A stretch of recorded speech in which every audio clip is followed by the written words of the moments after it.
Now today we'll start next topic of the chapter 9, that is law of conservation of linear momentum.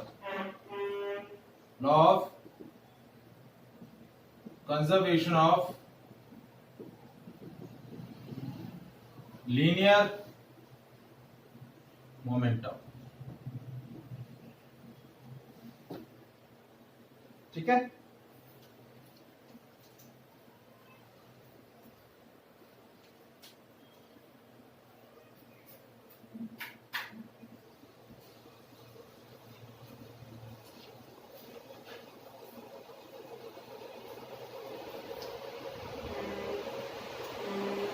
So देखिए, before discussing this law,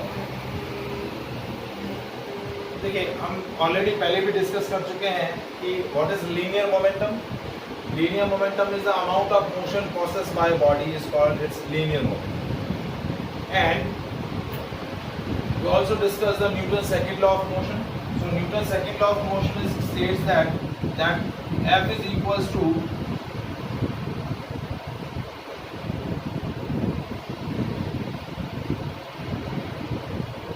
rate of change of momentum with respect to time, or it is equals to the product of mass and its acceleration. Mass of the body and its acceleration. That is called the force acting on the object. So from Newton's second law of motion,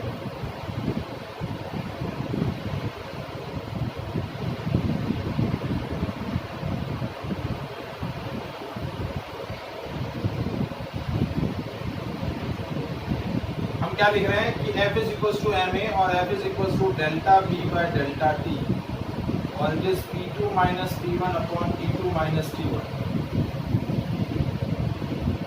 That is the next external force acting on the system is equals to rate of change of momentum with respect to time, or it is equals to the product of mass of the body and its acceleration. So law of conservation of linear momentum states that if no external force is acting on the system, if F is equals to 0, then delta P by delta t is equals to 0. Means delta P is equals to 0, P2 minus P1 is equals to 0, P2 is equals to P1. That means final momentum is equals to initial momentum. मतलब वो क्या बोल रहा है? Newton's law of conservation of linear momentum states that if no external force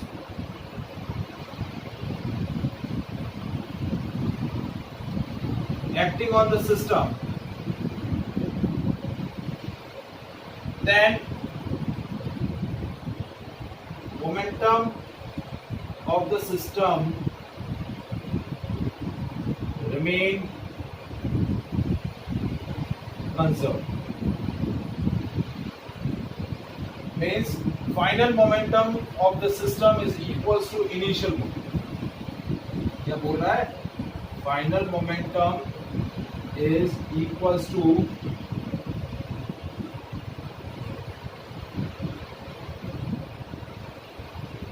initial momentum. So law of conservation क्या बोल रहा है? Law of conservation of linear momentum आपको क्या बता रहा है कि यदि सिस्टम पर कोई भी एक्सटर्नल फोर्स नहीं लगे, सिस्टम पर नेट फोर्स 0 हो, तो change in momentum with respect to time क्या होगा? 0 होगा.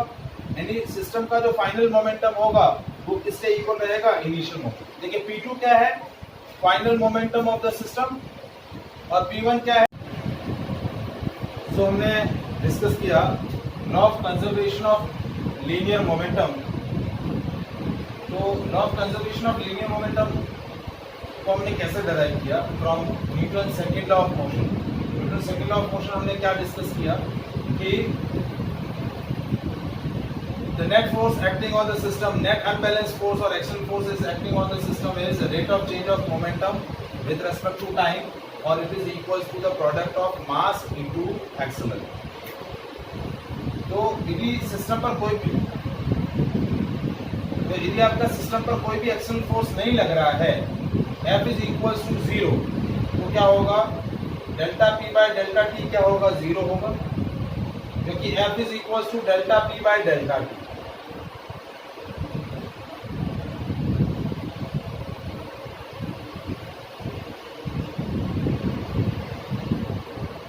ठीक है, delta P by delta T क्या हो जाएगा, 0, तो डेल्टा P की वैल्यू क्या होगी, 0, तो डेल्टा P मतलब चेंज इन मोमेंटम, तो P2 minus P1 is equals to 0।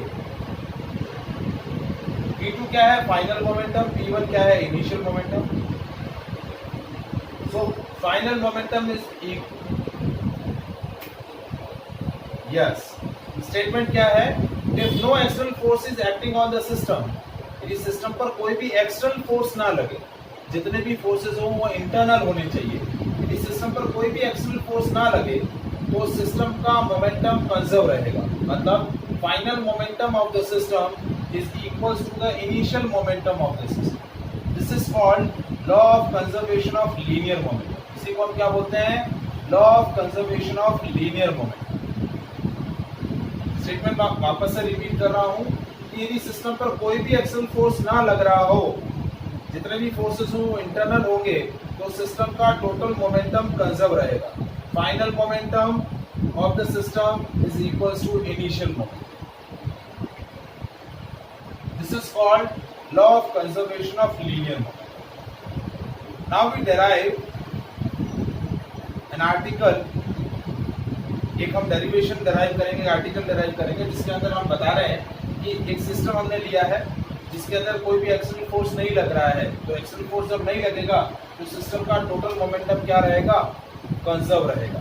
Total momentum, final total momentum is equals to initial total momentum, या फिर हम ऐसा बोल सकते हैं final momentum before the final momentum after the collision is equals to initial momentum before the collision, या total momentum after the collision is equals to total momentum before the collision.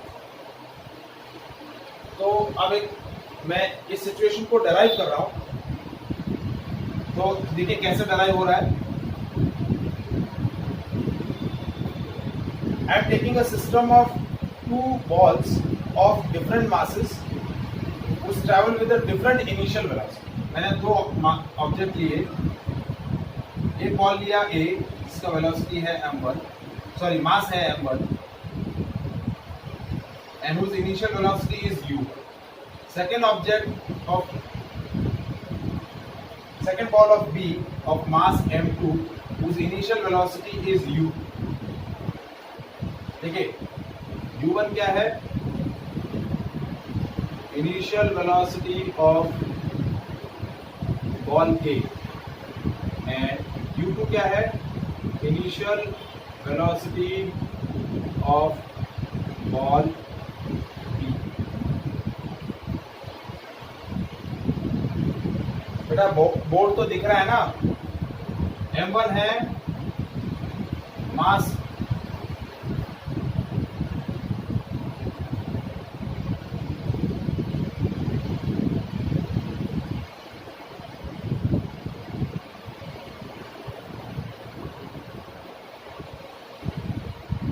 m1 क्या है, mass of ball A है, और m2 क्या है, mass of ball B। अब देखिए ये दोनों ऑब्जेक्ट इनिशियल वेलोसिटी, अब आपको उसके अंदर क्या केस दिया है कि u1 is more than u2। क्या हुआ, इस ऑब्जेक्ट 1 की जो वेलोसिटी है, इनिशियल वेलोसिटी, वो ऑब्जेक्ट B की वेलोसिटी से ज्यादा है।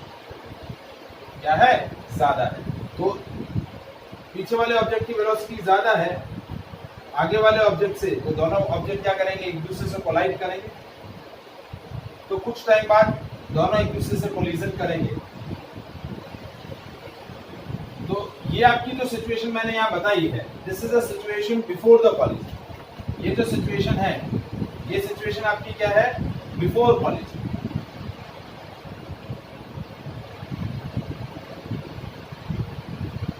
अब इसके बाद जो सिचुएशन आपको मैंने बताई, ये सिचुएशन आपकी क्या है, at the time of collision. ये क्या है, at the time of collision.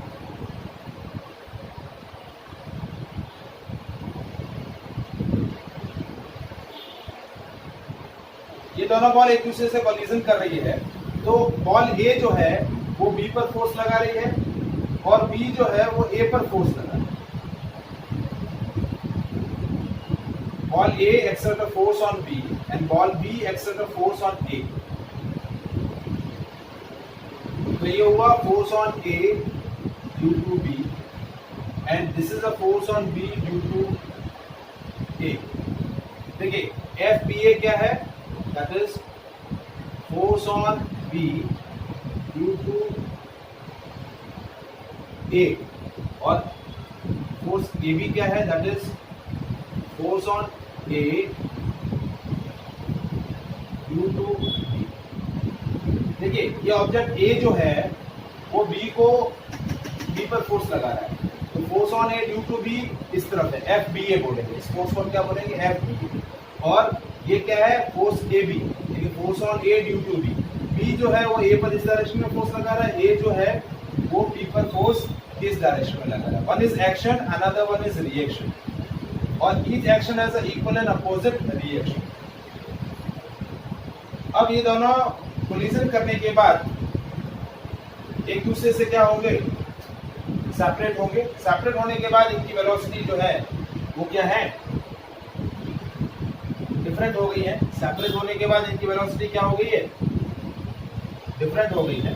तो सेपरेट होने के बाद देखिए इसकी वेलोसिटी v1 और ऑब्जेक्ट B की वेलोसिटी क्या हो गई है, v2। v1 और v2 क्या है, उनकी फाइनल वेलोसिटी क्या है, v1 and v2 are their final velocity. v1 क्या है, फाइनल वेलोसिटी ऑफ A और v2 क्या है, फाइनल वेलोसिटी ऑफ।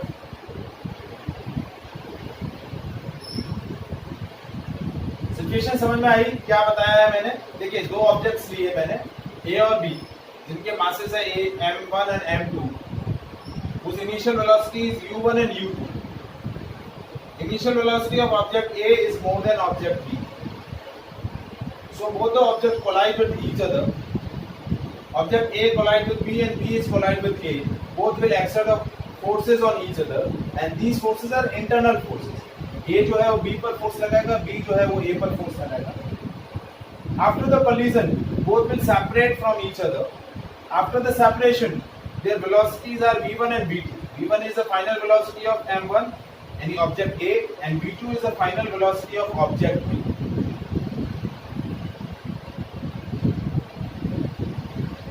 अब देखिए इस सिस्टम पर कोई भी इंटरनल फोर्स नहीं लग रहा है, सॉरी कोई भी एक्सटर्नल फोर्स नहीं लग रहा है। क्या लग रहे हैं, जितने भी फोर्सेस लग रहे हैं वो क्या है, इंटरनल फोर्सेस है। क्या है, इंटरनल फोर्सेस हैं।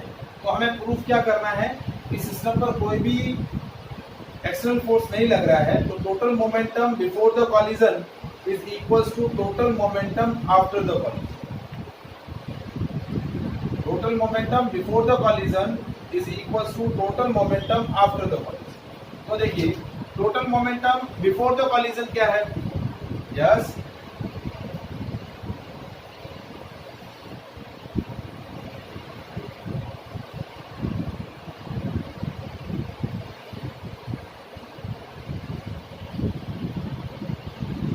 Total momentum before collision.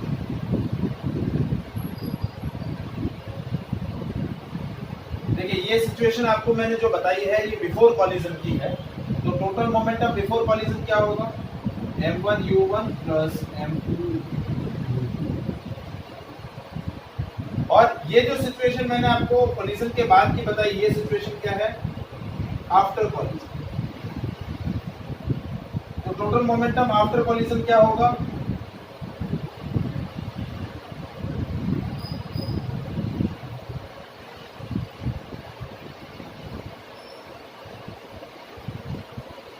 That is m1v1 plus m2v2। ये आपकी कंडीशन है बिफोर कोलिजन।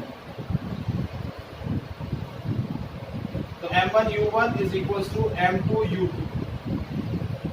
और ये जो नीचे वाला मैंने डायग्राम शो किया कि कोलिजन के बाद दोनों एक दूसरे से सेपरेट हो रहे हैं, तो टोटल मोमेंटम आफ्टर कोलिजन क्या होगा? m1v1 plus m2v2। तो हमें ये सिचुएशन क्या करनी है? प्रूव करके बतानी है। क्या करनी है? प्रूव करके बतानी है, to verify the law of conservation of linear momentum. तो हमें क्या डेटा प्रूव करना है?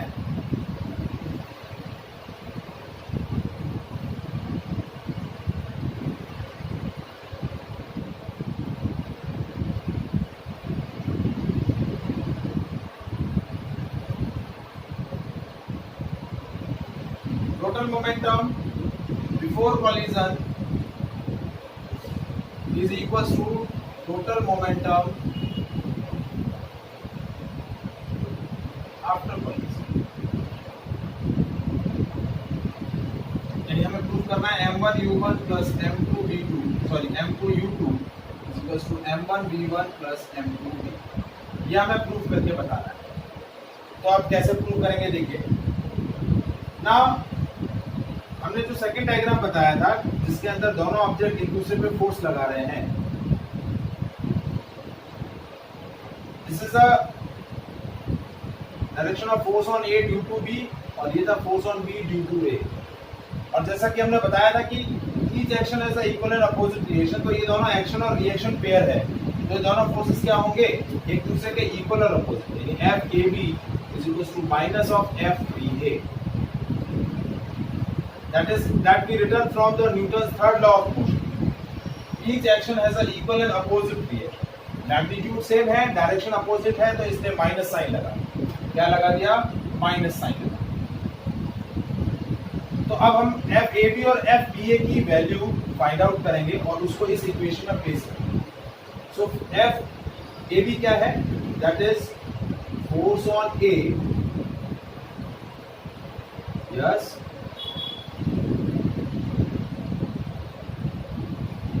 लगा ना? FAB is equals to FBA। ये Newton third law of motion से जो लिखा, from Newton's third law of motion से ही हमने ये चीज लिखी। अब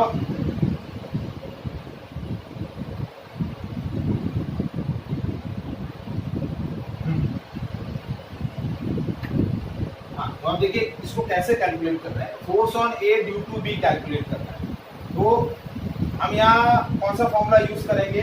m into a, mass into acceleration. तो फोर्स ऑन A लगाना है, तो मास ऑफ A यानी m1 इंटू A1। अब A1 क्या है?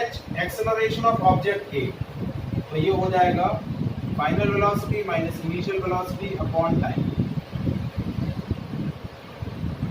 एक्सेलरेशन क्या होता है? Final velocity of A minus initial velocity of A upon time. ये आपका इक्वेशन नंबर 1। अब हमने कैलकुलेट किया FBA, that is what? Force on B due to A, तो ये हो गया m2A2। इसकी वैल्यू ले ली m2v2 minus u2 upon t। ये जो टाइम t लिया है, ये t क्या है?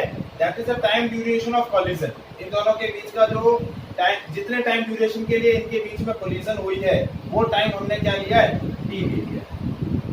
ये FAB की वैल्यू आ गई, ये FBA की वैल्यू आ गई। अब ये दोनों वैल्यू यहाँ प्लेस कर दी। क्या कर दी? इस सेक्शन में हमने प्लेस करी। तो देखिए FAB is equals to minus of FBA, तो m1 v1 minus u1 upon t equals to m2 v2 minus u2 upon t, और यहाँ आगे आपका माइनस साइन आ जाएगा। ये t से ये t कैंसिल हो गया, m1 v1 minus m2 m1 u1 is equal to minus m2 v2 minus plus m1 m2 u2। ये माइनस मल्टीप्लाई कर दिया और m2 भी मल्टीप्लाई कर दिया, ये माइनस साइन है आगे देखिए। तो यहाँ देखिए m1 v1 minus m1 u1 is equal to minus m2 v2 plus m2 u2। तो देखिए ये इधर आया तो m1 v1 plus m2 v2 equals to m1 u1 plus m2 u2। ये हमारी सिचुएशन जो हमें प्रूव करनी थी यहाँ पे ये प्रूफ हो, जो हमें डेटा प्रूफ करना था, that is the final momentum after the collision is equals to final momentum before the collision.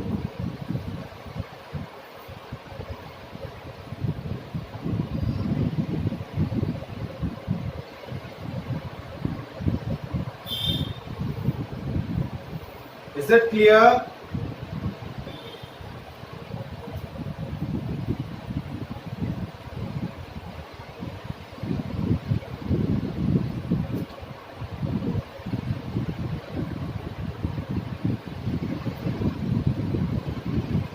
मैंने जो लॉजिक यूज किया इस सिचुएशन को प्रूव करने के लिए कि total momentum before the collision is equals to total momentum after the collision, तो उसको प्रूव करने के लिए मैंने क्या लॉजिक अप्लाई किया, Newton third law of motion, F A B is equals to minus of F B A. पहले मैंने कैलकुलेट किया force on A due to B, ये मैंने यहाँ लॉजिक अप्लाई किया Newton second law of motion, F into M into a, mass into change in velocity upon time taken. Force on B due to A क्या निकाला, m2 into v2 minus u2 upon t, ये मास into acceleration. और फिर ये दोनों value हमने yes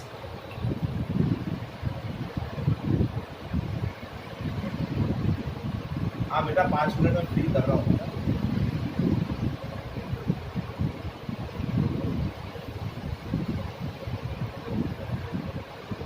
so दोनों forces को जब हम इक्वल और अपोजिट प्लेस करेंगे तो m1 v1 minus u1 upon t is equal to minus, या आगे ये माइनस है, ठीक है, ये माइनस यहाँ मल्टीप्लाई हो रहा है, minus m2 into v2 minus u2 upon t, t से t कैंसिल हो गया, m1 v1 minus m1 u1 is equal to minus m2 v2 plus m2 u2। तो ये m1 u1 माइनस था, ये किस तरफ जाएगा, पॉजिटिव हो जाएगा, और m2 v2 जो नेगेटिव था यहाँ आएगा तो पॉजिटिव हो जाएगा। तो m1 v1 plus m2 v2 is equal to m1 u1 plus m2 u2। So that is a condition of law of conservation of linear momentum. ये पूरा आर्टिकल एज अ डेरिवेशन पूछा जाता है, आपको पूछा जाता है state the law of conservation of linear momentum and derive it's mathematical formula. Total momentum before collision is equals to total momentum after the collision. Is it clear?